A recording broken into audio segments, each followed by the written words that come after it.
Namaste, everybody. Welcome back to our Soundarya Lahari Sadhana. We will have a new sloka, sloka 29 today, which is very simple verse, but we have to drill down a little bit more into the meaning. Om Shri Matre Nama. May Devi's blessings be with you all, always. We will do a quick recap on the last verse that we covered last week, and now we can move on to the new verse, which is verse number 29, which is a full scene of a movie, not just an image that Bhagavad Pada has shown us so far. It's a full scene. So we'll go through that. But what did the sloka number 28 explain? It was showing the Tadanka Mahima of Devi. So again, it was showing the glory of Devi. It is talking about the full Samudra Mathanam story, where Amrita is coming, where the Kalakuta is coming. So when the Amrita came, the Amrita was savored by Brahmā, Indra, and all other deities. They had Amrita. But even after savoring the Amritam, that grants protection against what all things, terrifying aspect of aging and final death. Yet, all these people, Brahma, Indra, and other deities, they meet their end during the Mahapralayam time. Shiva, on the other hand, it's completely opposite. Your consort remains untouched even after ingesting the terrible poison Kalakudam. The sole reason for that is because of magnificence of your ear ornaments, which is the Tatanka. Tatanka is actually the sun and the moon are her ear ornaments. Now, sun and the moon are the ones that decide the time in this earth. Because time and space is created by her, it's under her governance. So she can decide when sun needs to rise and sun need to set, or moon need to rise and set. She can decide. She is the one who created to begin with. When the sun and moon come, that is where the time is decided. That's where our beginning and end is. So there is no beginning and end for her and her consort, because she is the one who is handling the time or creating the time.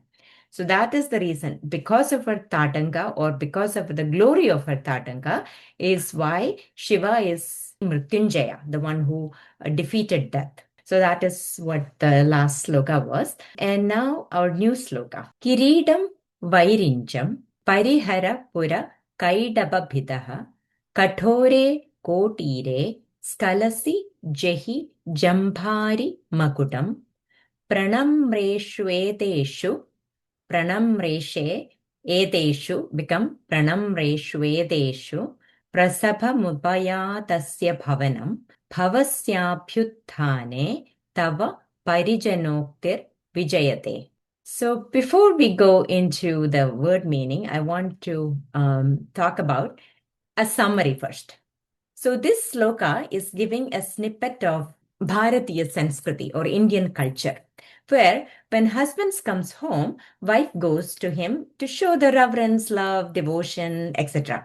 So I've seen this with my grandma. So she may be just, we grandkids, when we visit there, she may be feeding us, or she may be in the kitchen doing something. The moment she hears the footstep of my grandpa, she is leaving everything aside and then will be going and then going to greet my grandpa, and then taking the umbrella or torta, the uttariyam that is from his hand, everything else, and then she's giving him water and all those things. I don't think that the new generation can associate with us, but that was a Bharatiya Sanskriti, that Indian culture. And the culture comes from not only the wife showing that reverence toward husband, but every elders. If somebody comes to home, we show that reverence. So towards guru, towards teachers, towards saints, monks, and all elders. Again, not only the elders, all adhitis, I should say, guests, regardless of the age, we show the reverence, right? And then the question asked, is it only towards men? Not really, actually, because the women are given such a high status in our culture that in the sloka it is told, Yatra naryastu pujante ramante tatra devata. Wherever Nari or the women are done the puja, that is where Devata resides. That is how the Śloka is saying. So you are very familiar with Navratri Puja, where women are worshipped as goddess, right? Shakti. So during Navratri, I think there is something called the Sumangali Puja or Suvasini Puja, where the married women are invited to the house and the puja is done on that married women, and then this is considered equivalent to puja to Devi. So it is not that it's not towards one gender. So this is our culture. So here, this verse is showing a simple grihastha wife. How would she react when husband comes home? So that is the background. And in many slokas that we have seen, Bhagavad Pada is portraying an image or a single shot, I should say, right? Or a picture is what he was displaying. Now here, this one is a full scene, a full drishya. I'll summarize first and then we'll go to the sloka. So here, Devi is seated in Manidvipam. That is her abode, right? So she's seated in Manidvipam. And then you all know the people around, because we went through so many slokam. The people around are Brahmā is there, Viṣṇu is there, Rudra, Indra, Isha, Sadashiva, all those are around, right? And all the Parivara Devata, everybody is in that house. And we saw that, what was the thing? Mugunta Brahmendra, Spudamaguta Nirajita Padam. So Viṣṇu, Brahma, Rudra, they are all with their Makutam, the Kiridam, they are also doing a puja to Devi, right? They are prostrating in front of Devi. And that is the scene. Crowns are very close to her feet because they are bowing down. Now, at that very moment, Bhava comes. Bhava is Shiva. Bhava comes home. When she recognized that he's home, she completely rushed to greet him with reverence, love, and devotion. And then all the parivaras at her home is telling, be careful that you have all these kiridams in front of you, because they are still bowing down, Devata. They haven't seen Shiva coming, only Shakti saw. So these parivaras reminding her that be careful, don't stumble upon these crowns, be careful, don't trip, and all that warning is given to Devi by these parivara devatas. So that is the scene. So now we can go to individual words. So Kiridam Vairinjam. Virinji, you already know, Virinji is Lord Brahma. So Vairinjam is anything associated with Virinji. Kiridam is the crown. So Kiridam Vairinjam means Brahma's crown. Parihara Pura means in front. And Parihara means clearing what is in front. Then Kaidapa Bida. Kaidapa Bida is actually Viṣṇu. You remember how Viṣṇu killed two demons, Madhu and Kaidapa, hence the name Kaidapa Bida. So that is Viṣṇu's. Kathore Kotire. Kathore means very hard, and Kotire means crown. Skalasi Jahi Jambari Makutam. Skalasi Jahi is beware of falling down. Jambari is Indra, and Jambari is again because Indra killed Jamban. That is why his name is Jambari. Jambari Makutam again crown. Pranamreshu eteshu. Pranamreshu eteshu means these gods who are doing the pranamam in front of you, who is doing the prostrations before you. Prasabham upayatasya. Prasabham upayatasya. Prasabha means unannounced, right? Like without giving any notice. So upayatasya means visit in the house, right? Prasabham upayatasya means any unannounced visit. Bhavanam means house. Bhavasya phyutane. Bhavasya means anything associated with Bhava. Bhava is Shiva.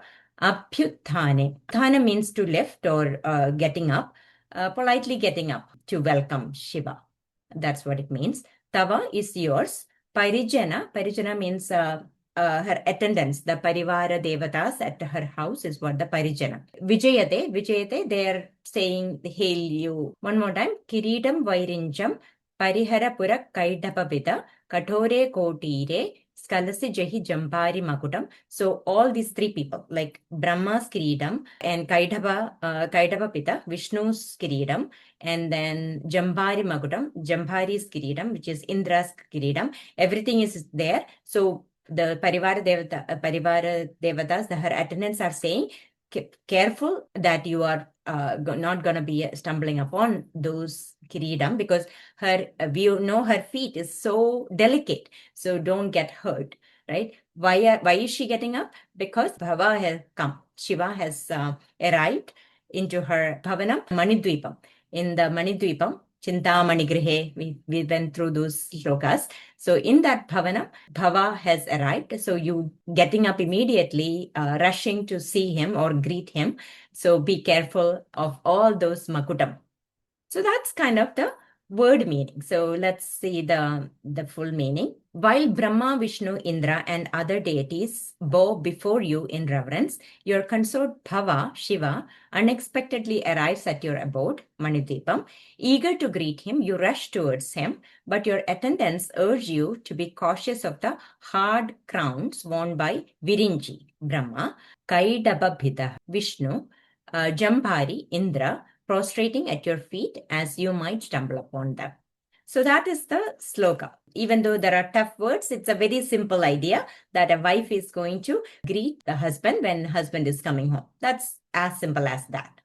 So now let's go into a little deeper on what this actually means and what is Bhagavad Gita trying to convey by simply telling that the wife rush towards Bhava or Shiva or Shakti's rushing towards Shiva and leaving Brahma, Viṣṇu, and Indra. Why is she rushing and what does this mean? So now first let's look at what does Brahma, Viṣṇu, and Indra represent, right? Brahma is, we know, the creator, right? So he is the big awakener in us, right? When we wake up early in the morning, what do? We start planning things to make today as a reality, right? So that is what Brahma does. The creation can be in different levels, right? Creation of us, creation of the universe, creation of our day. So all that creativity of what something we are doing. So everything is Brahma. So that is Brahma's job. And then Viṣṇu is the master sustainer, right? He arranges things, everything that is needed to maintain the day, the week, the year, the life, everything. That is Viṣṇu's job. And then finally, the Indra. In multiple slokas, we said, what does Indra represent? Indra is the lord of Indriya. Indriya means senses. So who is the lord of senses? The mind.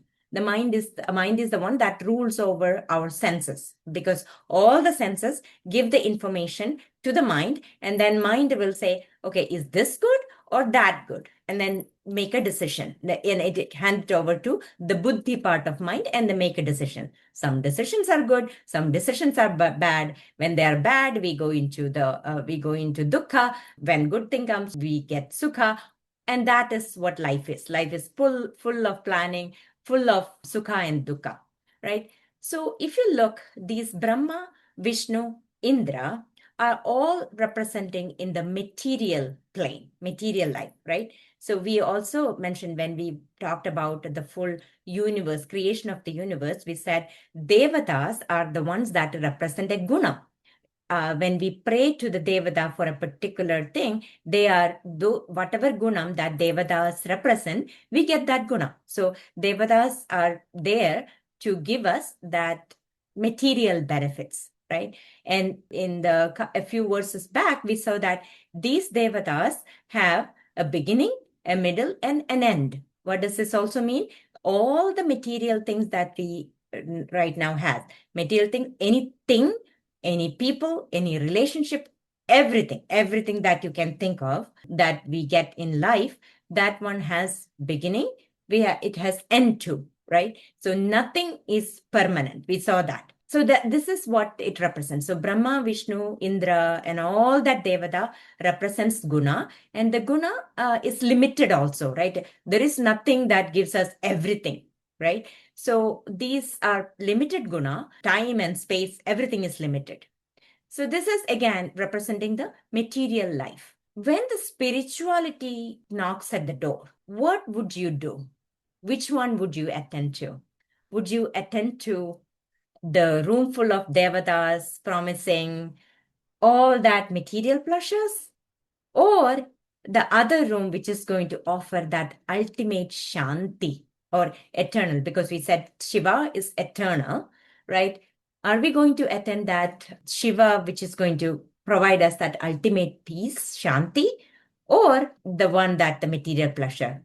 So that is the theme of this sloka. So here, Shakti is rushing to Shiva, means Shiva is that eternal consciousness, eternal Shanti, eternal peace that doesn't die, that doesn't have ups and downs, that doesn't have beginning and end, that is timeless. All that qualities. I shouldn't even say quality because there is no quality. This guna tita. That is where Shakti is rushing. Leaving behind what? Leaving behind Brahma, Viṣṇu, Indra, all the other material thing that on the one side, she's moving towards that Shiva, that eternal consciousness, right? So that is the gist of this sloka. Removing the hold of that material life and going towards that consciousness for eternal Shanti, that itself is called Viveka. Viveka and Vairāgya. We saw the sadhana chatushtayam a couple of classes before. So we talked about the first two of that sadhana chatushtayam. What are the gunas that we needed to get into this spiritual life? Viveka and Vairāgya. So Viveka is the discernment, to discern what from what, discern from what is permanent versus what is non-permanent, right? What is eternal versus what is non-eternal. That is the change. So we know that any material pleasure that we get and it disappears, right? We know that. We have been living life throughout this until this time. We know that any pleasure that is not permanent, it comes and it goes. And the same thing that gave us a pleasure for one point in time will not be giving that same pleasure in a different point in time. Actually, in fact, the exact same thing could be a point of dukkham also. Once it was a point of pleasure, and then let's say a couple didn't have any child, and then they have been praying, finally they get the child, right? They are sukha. Now they are happy that they have the child. So the child is now the reason for their happiness. Now what happens when the child is actually completely misbehaving, doing all the things that the parents are not approving of? Now the same thing that once that gave the joy is now the reason for dukkha, right? So that could happen too. So now that is what is Viveka, to understanding what gives us that ultimate happiness or ultimate Shanti, differentiating that. Right? Not to remove anything, but differentiating what is going to give that ultimate happiness versus the transient happiness. Then the Vairāgya. Vairāgya is actually detachment. Detachment from all these things that are temporarily giving you pleasure. The opposite of detachment is attachment, right? So the attachment is not love. Attachment is emotional dependency. If we are dependent on something for our well-being, that is attachment. Pure love does not have attachment. It doesn't matter whether that love is returned or not, you will still love that person or love that thing. So that is what attachment does.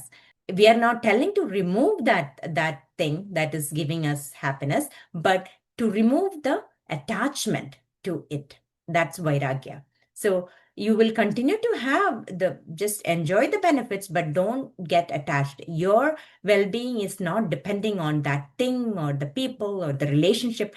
It's not. So that removal of that attachment, it's not an aversion. You don't become completely nisangatam. That's not what it means. Actually, in fact, you will love even more if you don't have attachment, right? You will perform even better if you don't have attachment. So that is Vairāgya. So when you say that I'm moving from this plane where material benefit to the plane of spirituality, that means that I'm moving from one boat to the other, where this boat, the second boat, is the one that will offer us the Viveka and Vairāgya.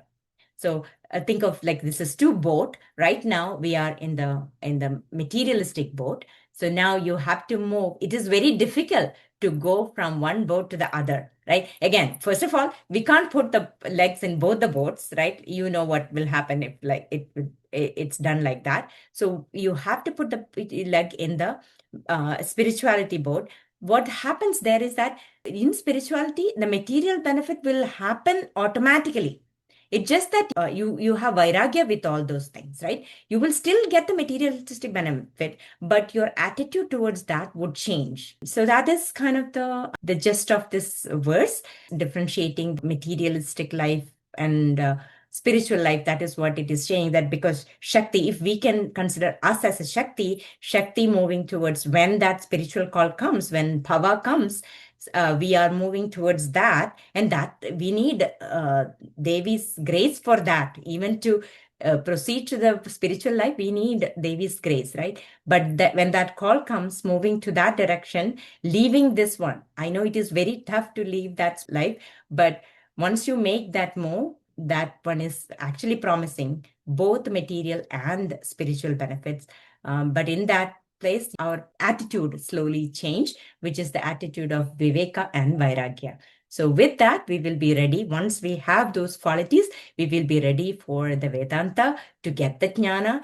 It's a wrong word to say get the Jnana, because you are that Jnana. You are that eternal Shiva. It's just that we have to, once we are clear up our mind and that we stabilize our mind, our inner being will lighten, like it will automatically lighten up. So it is not that we have to get something. It's just that all the other things, like cleaning up the mirror, all the dirt is removed, that it will light up on its own. So it is our own swarupa, our own atma. So that will show up. So that is what the sloka is about. Kiridam Vairinjam Pariharapura Kaidapapita Kathore Kotire Skalasi Jehi Jambhari Makutam Pranamre Shvedeshu Prasapamupayatasya Bhavanam Bhavasyabhyuthane Tava Parijanoktir Vijayate. So with a simple thing about how a wife is going to behave when the husband comes home, Bhagavad Pada is showing a big reality about life. So that's why I put this the title as Transcending the Stumbling Blocks of Materialism.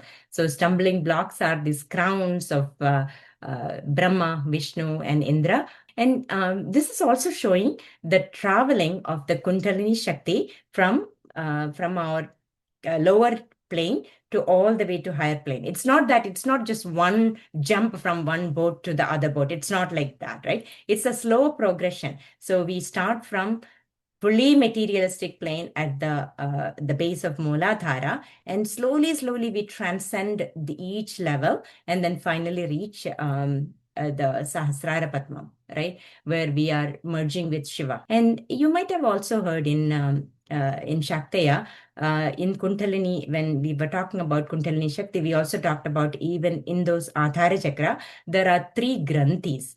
Brahma Granthi, Viṣṇu Granthi, Rudra Granthi. So they are, like, you can think of these the stumbling block as those Granthis are. Those are some of the knot, some of the blockage of taking us further up.